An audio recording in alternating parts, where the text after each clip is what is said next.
ಮನ್ರೇಗಾ ಕಾಯ್ದೆ ಏನಿತ್ತು ಆ ಕಾಯ್ದೆಯನ್ನ ರದ್ದು ಮಾಡಿ ವಿಬಿಜಿ ರಾಮ್ಜಿ ಕಾಯ್ದೆಯನ್ನ ತಂದಿದ್ದಾರೆ. ದುರುದ್ದೇಶದಿಂದ ರಾಮ್ ಪರ ರೀತಿಯಲ್ಲಿ ಮಾಡಿದ್ದಾರೆ. ಆದರೆ ಅಲ್ಲಿ ಶ್ರೀರಾಮ ಇಲ್ಲ, ದಶರಥ ರಾಮ ಇಲ್ಲ, ಕೌಸಲ್ಯ ರಾಮ ಇಲ್ಲ, ಸೀತಾರಾಮ ಇಲ್ಲ.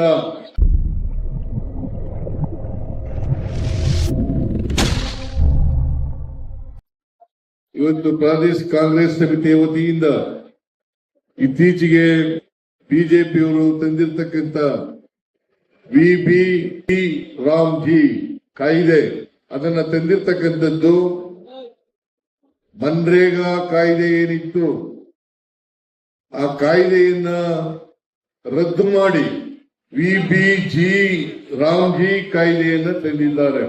ದುರುದ್ದೇಶದಿಂದ ರಾಮ್ ಪರ ರೀತಿಯಲ್ಲಿ ಮಾಡಿದ್ದಾರೆ.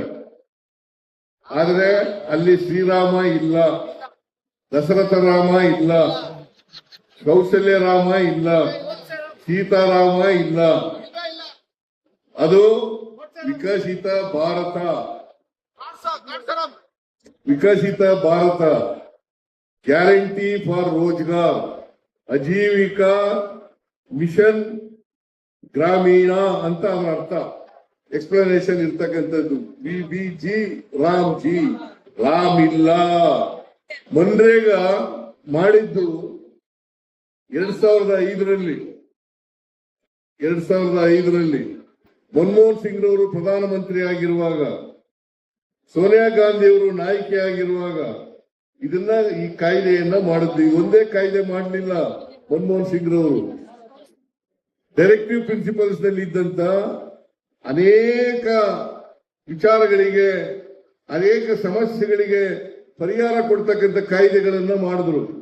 ಫಾರ್ ಎಕ್ಸಾಂಪಲ್, ಇದು ಒಂದು ಕಾಯ್ದೆ, ಮನ್ರೇಗಾ ಅಂತಕ್ಕಂಥದ್ದು ಒಂದು ಕಾಯ್ದೆಯನ್ನ ಮಾಡಿದ್ರು. ರೈಟ್ ಟು ಫುಡ್ ಅಂತಕ್ಕಂಥ ಕಾಯ್ದೆಯನ್ನ ಮಾಡಿದ್ರು. ರೈಟ್ ಟು ಎಂಪ್ಲಾಯ್ಮೆಂಟ್ ಅಂತಕ್ಕಂಥ ಕಾಯ್ದೆಯನ್ನು ಮಾಡಿದ್ರು. ರೈಟ್ ಟು ಎಜುಕೇಶನ್ ಅಂತಕ್ಕಂಥ ಕಾಯ್ದೆಯನ್ನು ಮಾಡಿದ್ರು. ರೈಟ್ ಟು ಇನ್ಫಾರ್ಮೇಶನ್ ಅಂತಕ್ಕಂಥ ಕಾಯ್ದೆಯನ್ನು ಮಾಡಿದ್ರು. ಫಾರೆಸ್ಟ್ ಆಕ್ಟ್ ಅನ್ನ ಮಾಡಿದ್ರು. ಇವೆಲ್ಲ ಮಾಡಿದ್ದು ಮನಮೋಹನ್ ಸಿಂಗ್ ರವರ ಕಾಲದಲ್ಲಿ, ಕಾಂಗ್ರೆಸ್ ಕಾಲದಲ್ಲಿ, ಕಾಂಗ್ರೆಸ್ನ ಪ್ರಧಾನಮಂತ್ರಿಯಾಗಿದ್ದಂತ ಮನಮೋಹನ್ ಸಿಂಗ್ ರವರ ಕಾಲದಲ್ಲಿ ಮಾಡಿದ್ದದ್ದು.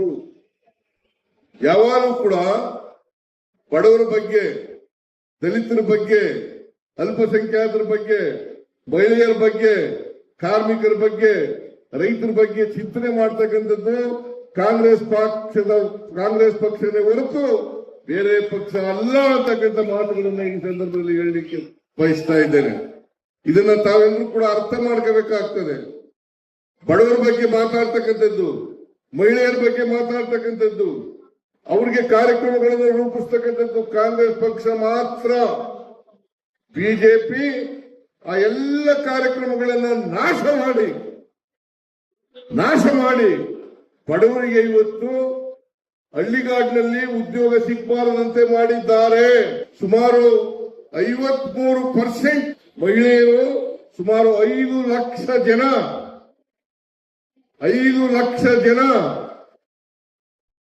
ಅಂಗವಿಕಲರು ಈ ಕೆಲಸವನ್ನ ಮಾಡ್ತಾ ಇದ್ರು. ಇದನ್ನ ಇವತ್ತು RSS ನವರು ಮಾರ್ಗದರ್ಶನ ಮಾಡ್ತಾರೆ. ಯಾಕೆಂತಂದ್ರೆ ಬಡವರಿಗೆ ಹಣಕಾಸು ಸಿಗಬಾರದು, ಅವ್ರು ಯಾವಾಗಲೂ ಕೂಡ ಸೇವಕರಾಗೇ ಇರ್ಬೇಕು. ನಿಮ್ಗೆಲ್ಲ ಗೊತ್ತಿರಬೇಕು, ಒಂದ್ ಕಾಲದಲ್ಲಿ ಬಿಜೆಪಿಯವರು ಈ ಕಾಯ್ದೆಗಳು ಜಾರಿ ಬಂದಾಗ ಟೀಕೆಯನ್ನು ಮಾಡ್ತಾ ಇದ್ರು. ಇದು ಓಟ್ಗೋಸ್ಕರ ಮಾಡ್ತಾ ಇರ್ತಕ್ಕಂಥ ಕೆಲಸ. ಯಾರು ಹೇಳಿದ್ದು? ಬಿಜೆಪಿಯವರು ಹೇಳದಂತ ಮಾತುಗಳು ಮಹಿಳೆಯರಿಗೆ, ದಲಿತರಿಗೆ, ಹಿಂದುಳಿದವರಿಗೆ, ಅಲ್ಪಸಂಖ್ಯಾತರಿಗೆ, ರೈತರಿಗೆ, ಸಣ್ಣ ರೈತರು, ಅವರಿಗೆ ವರ್ಷದಲ್ಲಿ ಯಾವ ಕಾಲದಲ್ಲಿ ಬೇಕಾದ್ರೂ ಕೆಲಸ ಕೇಳಬಹುದಾಗಿತ್ತು. ಅವರು ವರ್ಷದಲ್ಲಿ ಯಾವ ಕಾಲದಲ್ಲಾದ್ರೂ ಕೆಲಸ ಕೇಳಬಹುದಾಗಿತ್ತು. ಅವರು ವಾಸ ಮಾಡ್ತಕ್ಕಂಥ ಜಾಗದಲ್ಲೇ, ಅಕ್ಕಪಕ್ಕದಲ್ಲೇ ಮಾಡಬೇಕಾಗಿತ್ತು. ಮತ್ತೆ ಗ್ರಾಮ ಪಂಚಾಯಿತಿ, ಗ್ರಾಮ ಸಭೆಗಳು ಅವು ಎಲ್ಲಿ ಕೆಲಸ ಮಾಡಬೇಕು ಅಂತ ತೀರ್ಮಾನ ಮಾಡ್ತಾ ಇದ್ದು.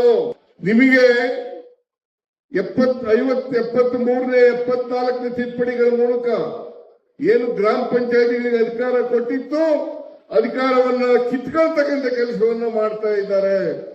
ಈಗ ಕೇಂದ್ರ ತೀರ್ಮಾನ ಮಾಡಬೇಕು. ಗ್ರಾಮದಿಂದ ದಿಲ್ಲಿಗೆ ಹೋಗಿದೆ. ಈಗ ದಿಲ್ಲಿನಲ್ಲಿ ತೀರ್ಮಾನ ಮಾಡೋದು, ಇಂಥ ಪಂಚಾಯತಿನಲ್ಲಿ ಕೆಲಸ ಇದೆ ಅಂತೇಳಿ ಕೆಲಸ ಮಾಡಬೇಕು ಅಂತೇಳಿ ತೀರ್ಮಾನ ಮಾಡೋರು ದಿಲ್ಲಿ. ಮೊದಲು ಮನ್ರೇಗಾ ಕಾಯ್ದೆ ಪ್ರಕಾರ ಎಲ್ಲಿ ತೀರ್ಮಾನ ಆಯ್ತಿತ್ತು? ಗ್ರಾಮ ಪಂಚಾಯಿತಿಗಳಲ್ಲಿ ಮತ್ತು ಗ್ರಾಮ ಸಭೆಗಳಲ್ಲಿ. ಈಗ ದಿಲ್ಲಿನಲ್ಲಿ ಅವರು ಯಾವ ಪಂಚಾಯತಿನ ಆಯ್ಕೆ ಮಾಡ್ತಾರೆ ಆ ಪಂಚಾಯತಿಲಿ ಕೆಲಸ ಸಿಗ್ತದೆ. ನಿಮಗೆ ಎಲ್ಲ ಗ್ರಾಮ ಪಂಚಾಯಿತಿಗಳಲ್ಲೂ ಕೂಡ ಕೆಲಸ ಸಿಕ್ಕಲ್ಲ. ಎಲ್ಲ ಗ್ರಾಮ ಪಂಚಾಯಿತಿಗಳಲ್ಲೂ ಕೂಡ ಕೆಲಸ ಸಿಕ್ಕಲ್ಲ.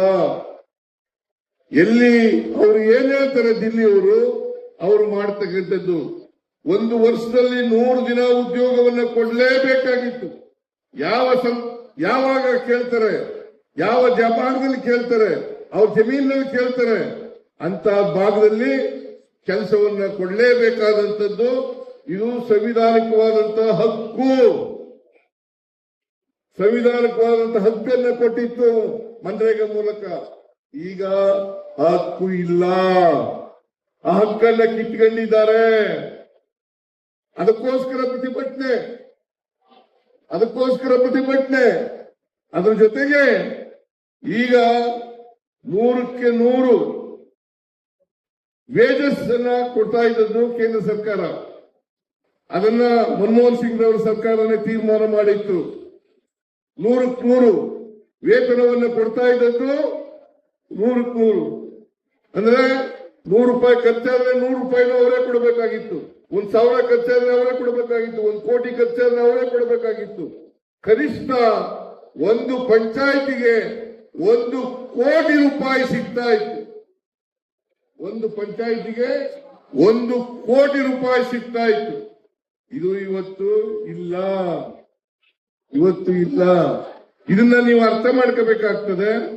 ಆದ್ರಿಂದ ರಾಜ್ಯ ಸರ್ಕಾರ ಇವತ್ತು ಇವ್ರು ಮಾಡಿರ್ತಕ್ಕಂಥ ಹೊಸ ಕಾಯ್ದೆ ಪ್ರಕಾರ ವಿಬಿಜಿ ರಾಮ್ಜಿ ಇದ್ರ ಪ್ರಕಾರ 40% ರಾಜ್ಯ ಸರ್ಕಾರಗಳು ಕೊಡಬೇಕು. ಕೇಂದ್ರ ಬರೀ 60% ಮಾತ್ರ ಕೊಡ್ತಾರೆ ವೇಜಸ್. ಈಗಾಗಲೇ ಅನೇಕ ರಾಜ್ಯಗಳು ಕೇಂದ್ರ ಸರ್ಕಾರದ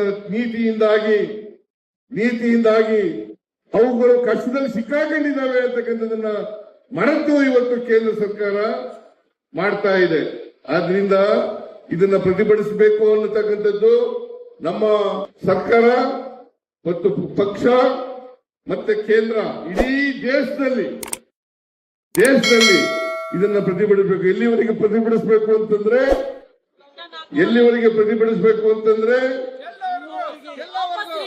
ವಿಬಿ ರಾಮ್ಜಿಯನ್ನು ರದ್ದು ಮಾಡಿ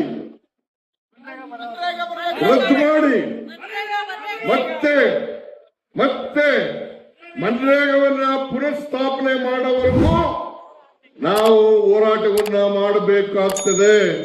ಹಿಂದೆ ಒಂದ್ಸಾರಿ ರೈತರ ಕಾಯ್ದೆಗಳನ್ನು ಮಾಡಿದ್ರು, ರೈತ ವಿರೋಧಿ ಕಾಯ್ದೆಗಳನ್ನು ಮಾಡಿದ್ರು. ಅವುಗಳನ್ನು ವಾಪಸ್ ತಗೊಳ್ಳೋವರೆಗೂ ಕೂಡ ರೈತರು ಹೋರಾಟ ಮಾಡಿದ್ರು. ಈ ಸಾರಿ ರೈತರ ಜೊತೆಗೆ ಕಾರ್ಮಿಕರು ಕೂಡ ಸೇರ್ಕೊಳ್ತಾರೆ, ಮಹಿಳೆಯರು ಕೂಡ ಸೇರ್ಕೊಳ್ತಾರೆ. ಆದ್ರಿಂದ ಈ ಕಾಯ್ದೆ ವಾಪಸ್ ಆಗೋವರೆಗೆ ನಮ್ಮ ಹೋರಾಟ ನಿಲ್ಲಬಾರದು ಅಂತಕ್ಕಂಥ ಮಾತುಗಳನ್ನ ಈ ಸಂದರ್ಭದಲ್ಲಿ ಕಾರ್ಯಕರ್ತ ಬಂಧುಗಳಿಗೆ ತಿಳಿಸಲಿಕ್ಕೆ ಬಯಸ್ತಾ ಇದ್ದೇನೆ.